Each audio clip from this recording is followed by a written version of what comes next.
Beginning our Daf Masechet Kesuvos Daf Tzadik Vav, we begin on the bottom of Tzadik Yom. We begin the 11th parak, Masechet Kesuvos, parak Almona and Zainis, which continues with another one of the Tanai Bezin, like we speak about the previous parak regarding the Kesuba.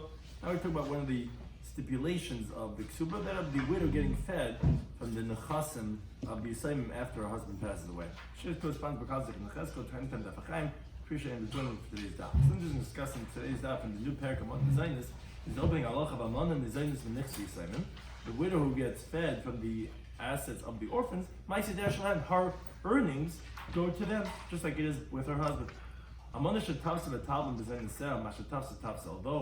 a widow really relies on the karka, but if she grabs movable items for her sustenance, which we just said she gets fed from the chasam of the Simon, whatever she grabs, but don't take it away from her. But there's a machlekes regarding tafsa metaltlik subasa. May a mother retain metal that she comes to get for a ksuba, not for mezainis, but actually to collect her ksuba, that's a machlekes. Also regarding a question, if an almana has to provide proof to extract mezainis from the yisayim, meaning the question essentially is, do we say that nichse becheskes yasmekami, which that would seem to be the basic understanding, that the yisayim inherit their father, the almana levi right, she has to bring proof regarding did she collect, did she not collect yet, or on the other hand, do we say nichse becheskes almana kami? We say that no, it's not bezin that she's supposed to get fed, and by yisayim levi right, the orphans they have to bring proof that she already did collect, so that's the machlekes, and that question regarding whose is the onus of proof on. Machlekes regarding an almana who sells the deceased's assets, whether by lefrushe, whether she has to specify what is she selling it for, because we said she could sell for mezainis, she could sell for ksuba, and the question is, does she have to specify what she's selling it for? And we have three interpretations in the Gemara in their machlekes.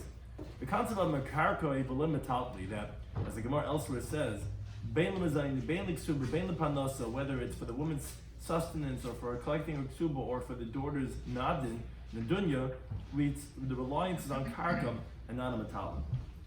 The concept of almana goyva ksuba min hashabadim, the widow collects her ksuba from collateral, and in a goyva mezainis min hashabadim, that she does not collect her mezainis from shabadim, it's only from bnei chayr, it's only from what's available, not from what was sold on. So we begin the current Daf Tzadik Hey Amid Beis. We begin with the new parak, the Mishnah. It says the Mishnah, almana nizainis min nichsi yisayim. The widow gets fed from the assets of the orphans, which is a stipulation of the court of the ksuba.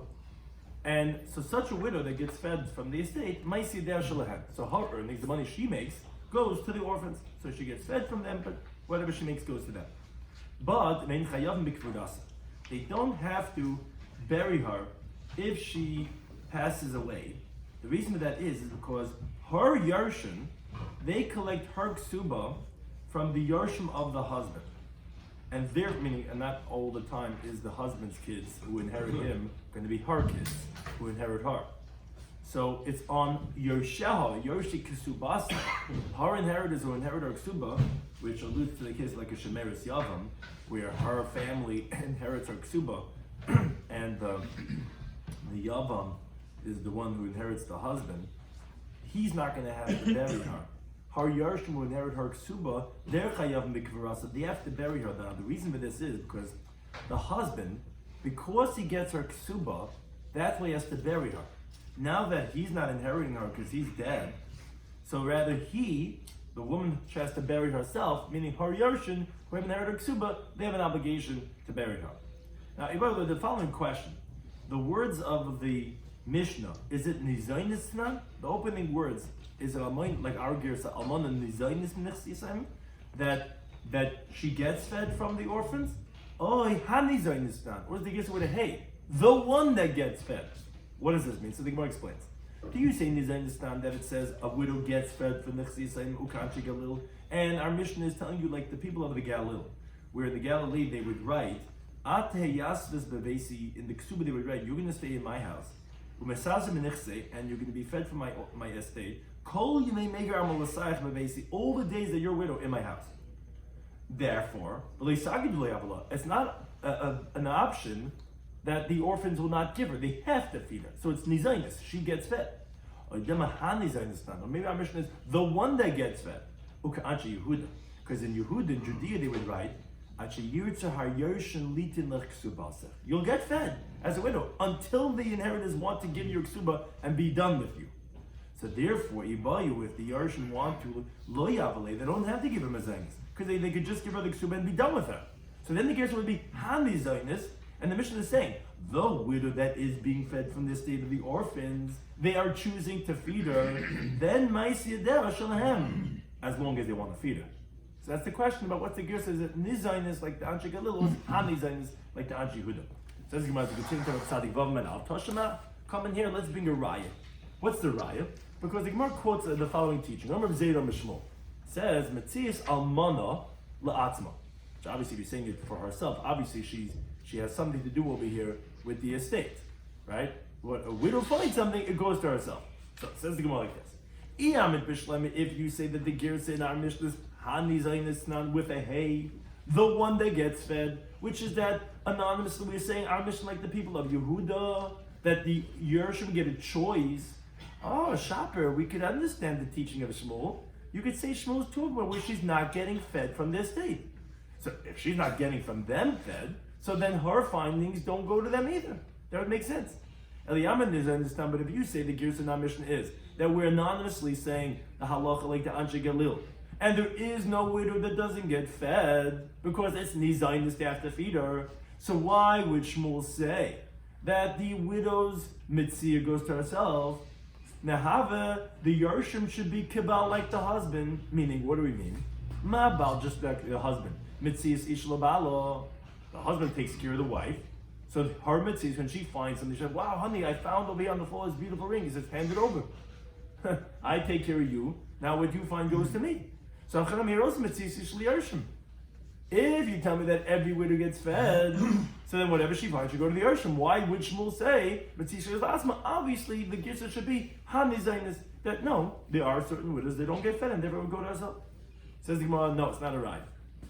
Truthfully, I could tell you that the Girsa is that she gets fed, and every widow gets fed. So then the question was, then why are we saying it goes to herself? Her mitzvah should go to the husband, to the Yershim. Says the Gemara, no, I'll differentiate. Why did the rabbi say when a woman finds something that goes to her husband, there shouldn't be any enmity over here, there shouldn't be any hatred, because what do you mean? I'm taking care of you, I'm spending tens of thousands of dollars, your credit card bill is through the roof, and when you find something that doesn't go to me, they're gonna be in a not a shalom bayis type of situation. But hani tavalu eva, here we don't care if the Yershim and the Almana are in a spat, because they have to feed her anyway. Therefore, you don't have this shalom bayis with the Yershim and the Almana. But Rashi points out, so why do we say the earnings go to the Yershim then? That's because that the Chacham or Mesakin tachas mezainis. If they're feeding her, then they get her earnings. But that has nothing to do with the case of the Mitzvah. The Mitzvah was not because of that. The Mitzvah was just because of Aver, and there's no concern for Aver with the Yershim, and therefore her Mitzvahs could go to herself, even if the Gersa is like we have in our Mishnah of Nizainis, not Hanizainis. Right, Yehuda would be attachment to they'll stop paying they'll pay out the ksuba and then I mean, you're saying even for care. You're saying even the other, more. Meaning not only what? There is a reason for it. I'm saying but I'm saying the feeding is because of the Ma'aseh diet. Here it's Mitzvah. No, I understand. Right, you want to know? Right. Try is what Ava would do. Because that they'll say, you know what? Right here. But I'm saying, but the Maisa, they're getting her Ma'aseh diet. That's in place of the Mezainis, right? Try is what if there is Ma'aseh. Right. Yeah, tries to discuss regarding a little bit here regarding what the differences between Yehuda and Galil. Right, but anyways, the Gemara is saying it's not a riot to the Anshe Yehuda. It could be like Anshe Galil, and even if she's getting fed, they still wouldn't need her to have her mezainis. Now, the Gemara continues in the related discussion that regarding the relationship here between the widow and the Yershim, that we don't need them to have a loving relationship.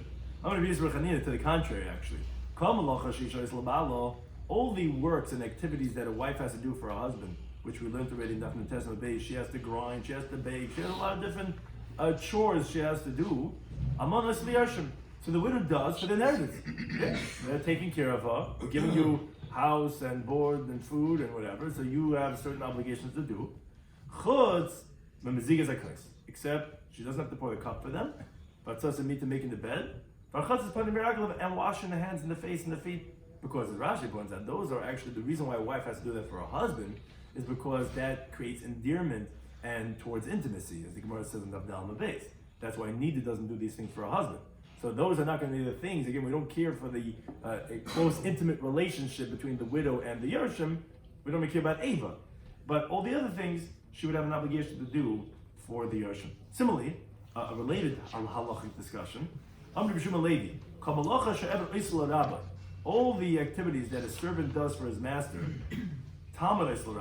a student does for his teacher, except for untying his shoes, because whoever is going to see is going to say, oh, he must be an Ebed Kanani, he must be a slave, because only a slave would do those types of things. But Amar Rabbi qualifies his teaching. He says, Lo Iman, we didn't say this Elba Makom Shemakirna, so only if it's a place where they don't recognize him. Makom Shemakirna, so they know that he's the Talmud, less than, but we're not concerned, no one's going to say he's an Ebed. Moreover, Amar Rashi says, but Makom Shemakirna, so even in the place where they don't recognize him, Lo Iman, we didn't say that it's a problem for him to untie his Rebbe's shoes, El Lo Iman of Tefillin, he's not wearing Tefillin. Of Manach Tefillin, less than, but if he's wearing Tefillin, we don't have a problem because it's not the way of slaves to wear Tefillin, and therefore just the wearing of the Tefillin would show that he's not an Ebed Kanani. Wouldn't have to consider. A later discussion regarding a student serving his Rebbe, says, whoever holds back a student from serving him is as if he's holding back from him kindness. Why would that be? It says the pasuk in Eir. It says, Lamas mir'eu. Whoever holds back himself from his friend, chesed is holding back from him kindness. Now, some interpret it from the previous part of the pasuk that says before that, "V'sushia nidcha mimeni," and counsel is rejected from me. Why?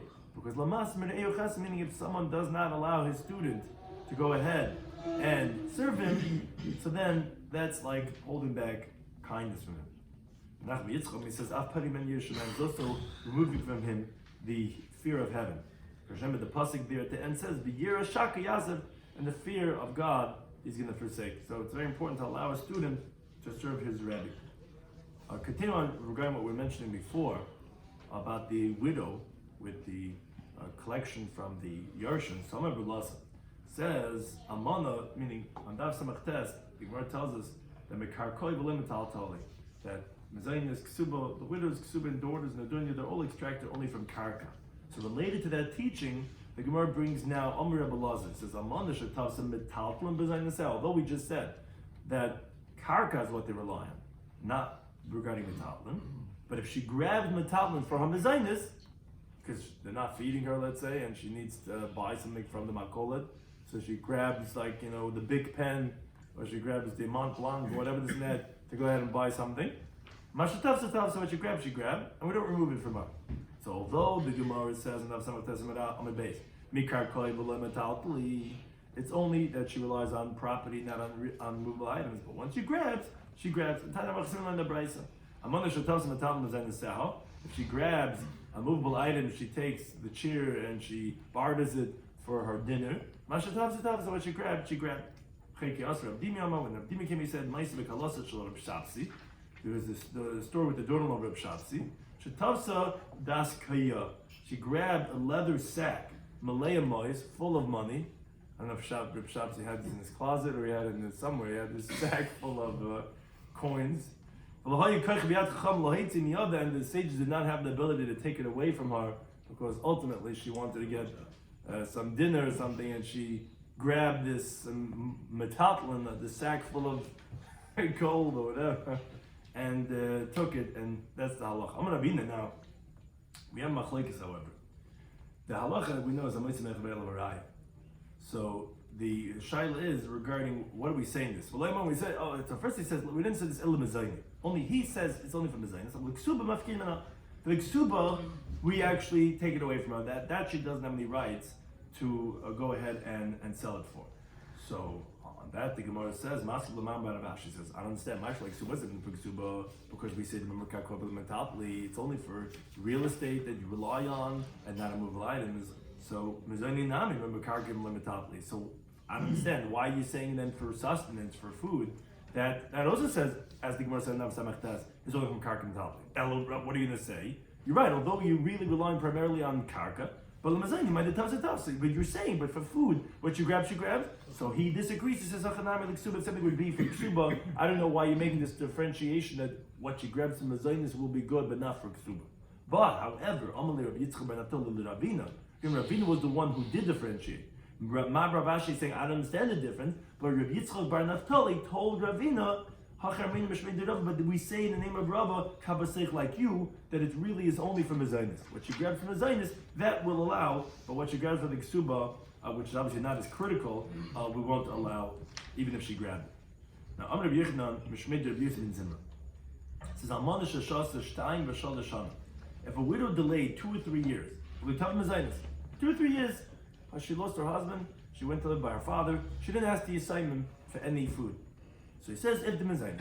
So she loses the rights to the mezainis. So the Gemara says, first on the words of the teaching is interesting. Hashtav, you tell me, after 2 years you lose the right. Shalish mebayas, you have to tell me, what's this 2 3 years? If you're losing after 2, what are you saying 3? So the Gemara gives 2 answers. Loikash is not difficult. Khan, when did we say it's after 2 years is bani, is by a poor girl? Khan, when did we say it's 3 years by shir, by a wealthy woman? So she has the ability to hold out. So therefore, even if she doesn't claim, it wouldn't be a mechila until 3 years. But a poor woman, if she didn't claim it after 2 years, she's already being meichel. Or another approach is kan. When do we say it's after 2 years? It's beprutza, by a woman who has audacity. Kan, after 3 years, but snu is by a modest, discreet woman. She's embarrassed to come to court. So after 2 years, it wouldn't be sign mechila. 3 years would already be sign mechila. So again, depending if she's a snu or a prutza or ani and ashira, would be different if it's 2 years or 3 years. Now, Amr makes an important qualification. It says, Lo Eman, we didn't say she loses the rights to the mezainis elam afreya, meaning retroactively, regarding the 2 years that already passed, those 2 years she cannot get any more the rollover of the mezainis that she lost the rights. Allah, yeshla. She didn't lose the rights forever to get mezainis. It's just like you're ready, expiration date already for the mezainis that you didn't claim. Now, a related conversation says the Gemara had the following question. And this is what we're saying, we have to know who's considered the muchzik to say that the other one is taking away from them. So you say nasan. Let's say the orphan said, we gave her mezainis, we gave her what we owe her. She says, no, I didn't take it. I mean, love right. So who is the onus of proof on? We have he says, she says. So who has to prove to say, because they said we gave her the food of mezainis for the coming year. Like, I never got it. So the Gemara continues on page. The Gemara explains the question. Do we say nichse, the estate of the late husband, which would seem to be the simple understanding, because they're the yarshim, it's in possession of the orphans, and she wants to extract from them. Oh, okay, we always know so the onus of proof is on the widow to bring witness of how could she prove it? How could she prove that they didn't give her anything? So she has to bring witnesses that the orphans admitted in front of them that she didn't get it yet. And as long as she doesn't bring witnesses, she cannot collect. Because she has to prove that she didn't get it yet. A dimma may be that no.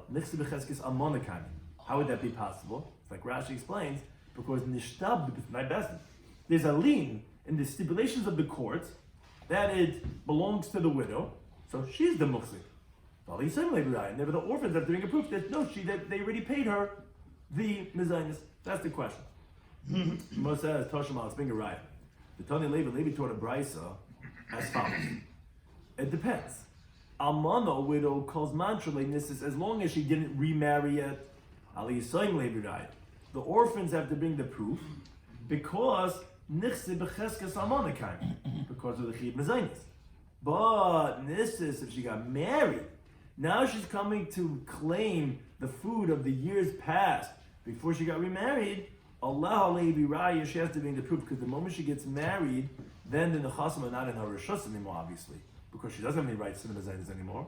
So therefore, then the nechasim are becheskes yas mikaimi, and then she would have to bring a proof. So it depends when it is, if she has to bring a proof or they have to bring a proof. Now, however, Amr of Shimi Bar Ashi, he says actually kitanoi. He says it's a machlokes tanoi. What's the machlokes tanoi? So it's the following brisa. Brisa says like this: Meichedes, a widow in her late husband's estate, she could sell from the estate the kesevos. Now she writes in the documents of the sale that she's writing to the buyers. She writes what was sold for mezainis. And she writes, Eilu mezainis mecharti. In the document she says, I'm selling off his property on 57th Street. That is for my mezainis for the year. Ve'elu, and when she sells for her collection of her ksuba, again, she specifies in the document, l'ksuba macharti, that I'm selling it for my ksuba. That's the review. So he says, you got to write in the documentation what it was sold for. Yomi says, no. Mecheres v'kesuvos Daf. She sells and she writes without specifying, v'chein koiche yafa. And that actually makes her positioning stronger, as the Gemara is going to explain later on. That's machlekes in the Brisa. So the Gemara has three different interpretations, three explanations of this machlekes. The first one obviously trying to be what we're just saying right now, that it's a machlekes tanoim on who's the muchzik, the yisayimim or the alman. Says the Gemara, my lab isn't it balkan good. This is what they're disagreeing about. Rabbi Yehuda, the alman by lefush, according to me, that says that you have to specify in the documentation if you're selling it for the ksuba or if you're selling it for the mezainis. Somebody, nobody holds. You know who's in possession of it? Are the orphans. And the onus of proof is on the widow. So therefore what? So Rashi explains, what does this mean? If she's not going to specify in the documentation what was for the sale of her ksuba and what was for the collection of her mezainis, at the end when she's going to come to claim, you know what they're going to tell her? You know what you sold it for? You sold it for your ksuba and you received your ksuba. And then she's going to tell them, "What? Give me my mezainis that I ate." They're going to say, "We already gave you metaltalin all along, all through the years. We were giving you money for your mezainis," and they're believed because the nichse b'cheskis yasbekayim. So if she's not going to write, the shtar stam is a disadvantage because the Yershin can deny her ksuba and support, claiming these assets were all sold like ksubasa. And she received her entire ksuba and they gave her a talent for support. So she has to write, no, this was for mezainis, this was for ksuba, so that they cannot refute it. Because if she doesn't have proof in the documentation, they can claim whatever they want. Whereas Rabbi Yisi Saba here holds, no, loy boy lefusha. She doesn't have to specify. You know why? Because nichse b'cheskes almana kaimi. The estate is in the possession of the widow, and she could hold on to them for the purposes of her mezainis and ksuba. She's muchzik. She's believed without a ledger. Right. So and the onus of proof is on the orphans. Therefore, not specifying is better. Why? Because the buyers that bought the fields from her husband, if the entire estate of the orphans are going to be, let's say, depleted, she's not going to have any more. So she's going to calculate whatever she sold as mezainis. Remember, she didn't specify in the documentation. She'll calculate it as it was for the mezainis. And then she's going to go to the ones who had bought properties from her husband when her husband was still alive. She's going to go to collect her ksuba. Why? Because if she specifies that she sold it for her ksuba, she's not going to be able to now remedy anymore and make it for mezainis. And then if it was for her ksuba, she's not going to have to collect from the lekuches from mezainis, because the Mishnah teaches in Gittin Daf Memches Beis, you cannot collect from Mazon Isha Babans from the Chasam Meshabadim. So Shtar Stam has an advantage that she can, if there's no more in the estate, they ran out, the bank here ran out, so she can extract her ksuba from Meshabadim, claiming that the assets were also mezainis. So it's important for her, it's better for her, if you hold almana is in the muchzik, it's better for her not to say, so that she'll have the upper hand.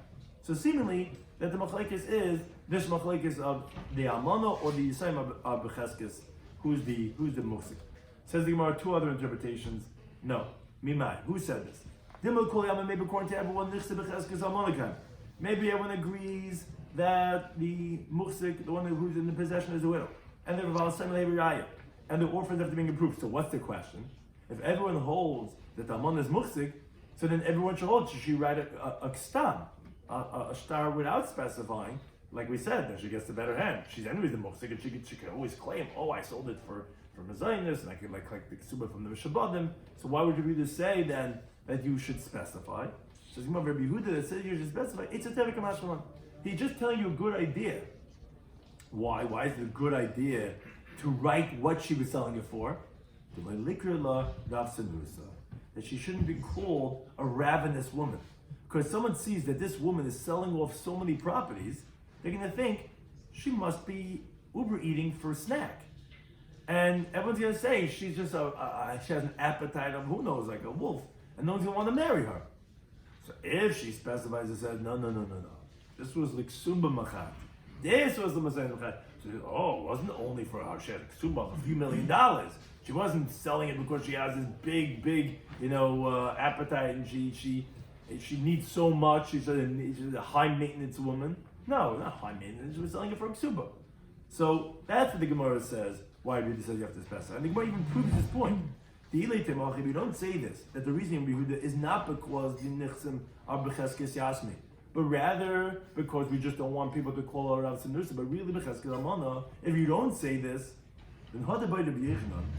This that Rabbi Yechanan was asking the question, which started this whole discussion, that he wanted to know who has to bring the proof, who's the Mitzvah Mechabeira. So although you could say that the Brisa of the Machlekes Rabbi Yesi and Rabbi Yehuda, he didn't hear, and that's what we're saying. Oh, Rabbi Yechanan, your question is Machlekes Hanoi.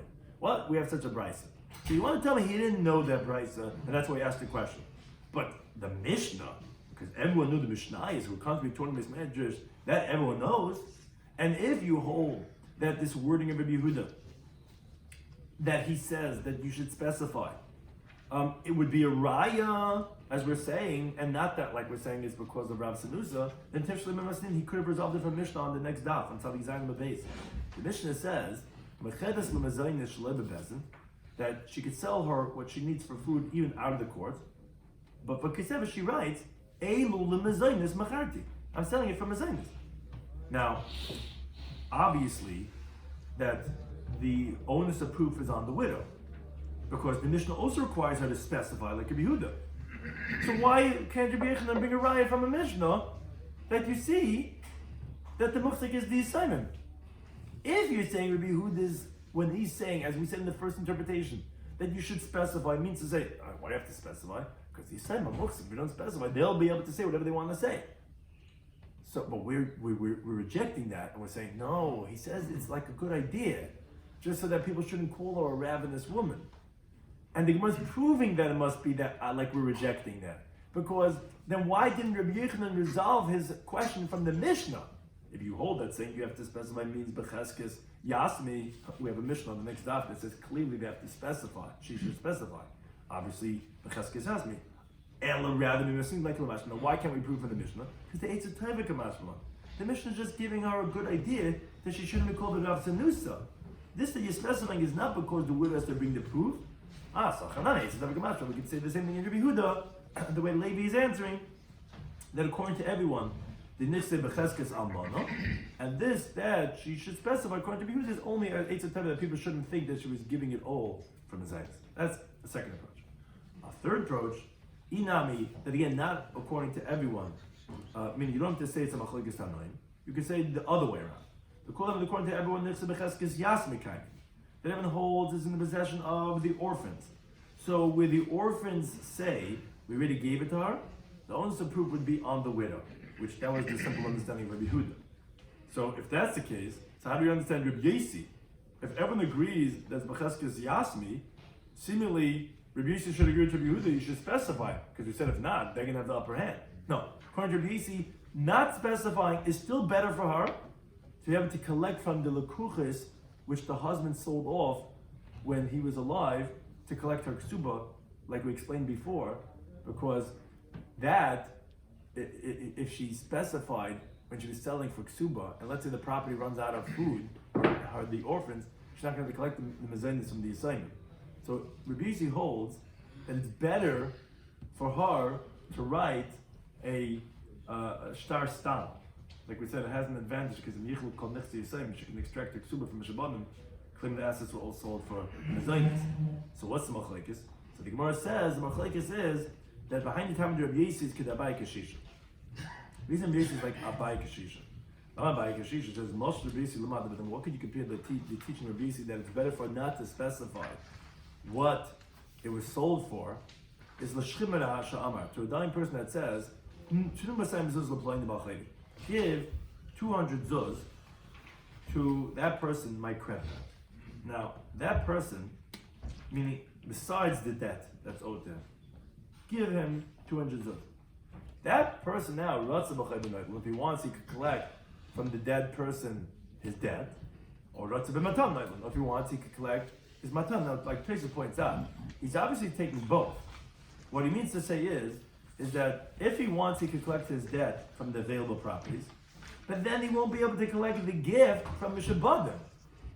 So what he means to say is, as the Gemara continues on the top of Tzadik Zayin and Aleph, meaning, in the Matana Nightline, if he takes the available ones from as the gift, doesn't it make his positioning better? Why? What do you mean makes his positioning better? Because then he could subsequently collect from the lekuchais, from the ones who bought from this dead person, for the debt. But he cannot collect the gift from the lekuchais. So that's the teaching of Abai Kashisha. So the Gemara says, oh, that's the same thing over here with Rabbi Yosi. On the mezainis, that you cannot collect from lekuchis, like we said. Mezainis, because of tikkun olam, you can't collect from a Shabbat. But for a Kesubah, she could collect. So therefore, it's better for her not to specify when she's selling, because if the estate runs out of money, Kesubah, you could collect, not mezainis. Don't say what you're selling it for, because you'll be able to say it was always for mezainis and you're collecting Kesubah b'chas mashbah. I says Rashi, what do you do with the svara that the Yosema they're not, that they shouldn't say everything you sold was for the Kesubah, and if you got your Kesubah ready, like the Yud is concerned of why you should specify because Becheskes Yasmi. Says Rashi, it's not such a problem according to Rabbi Yosi, because she could make witnesses that see what she's selling, that it's being sold for mezainis, and if she needs to, she'll bring the witnesses. And that which was sold for the Kesubah, she won't notify because lekuchis. So she'll be able to get the best of both. According to Rabbi Yosi, and Rabbi Yosi says that don't say what it's sold for. And if you need it for the Yisayimim who are going to make claims, have witnesses. When it comes to lekuchis, don't bring witnesses. So you'll be able to say that it was sold for mezainis, and you'll be back to Kesubah from the kuchis anytime.